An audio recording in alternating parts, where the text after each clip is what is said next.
We turn now to the day's other big story as we pause to honor and remember the 26 children and adults killed at the Sandy Hook Elementary School 1 year ago today. Governor Dan Malloy says he plans to attend a mass in Newtown and volunteer for a charity today. And like it is for so many of us, it's hard for him to talk about it. The governor got emotional when asked about it at a news conference. You know what, I'm trying to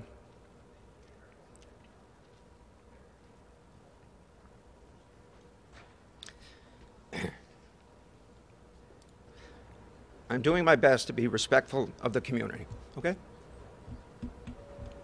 Thank you. Can understand that feeling. It's just hard to find the words. There have been hundreds of memorials, though, to the victims of the tragedy at Sandy Hook. A local photographer traveled around the state to capture some of those things on film. John Carley's photos now are on display at the state capitol in an exhibit called Photographs of Hope. There are more than 100 of those pictures on display now through the end of the year. You can see them in the Capitol Complex Concourse Tunnel. That shooting happened at Sandy Hook Elementary School in Newtown, but the impact of the tragedy has reached far beyond that town.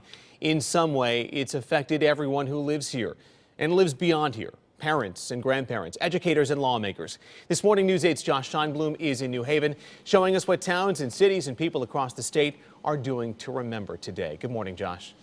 Chris, it's hard to believe, but it has been 1 year since that tragedy happened when 26 souls lost their lives over at Sandy Hook Elementary School in Newtown, Connecticut, and at churches all over the state of Connecticut, like this one right here over on the New Haven Green that we're standing out in front of. The governor of the state of Connecticut, Dan Malloy, is encouraging them to ring their bells some 26 times, each one in memory of each person who lost their life that day. Now, these ceremonies that are taking place across the state isn't the only way that the governor's office is asking people to remember those that lost their lives. They're also encouraging people today to encourage in 26 acts of kindness, and they're suggesting people do any number of things, whether it be donate to a charity, possibly doing some volunteer hours, or just doing something different, nice for their fellow members here of the Nutmeg State. It's certainly a day that emotions are going to be raw for a lot of people, and there will also be a lot of ceremonies as well, in addition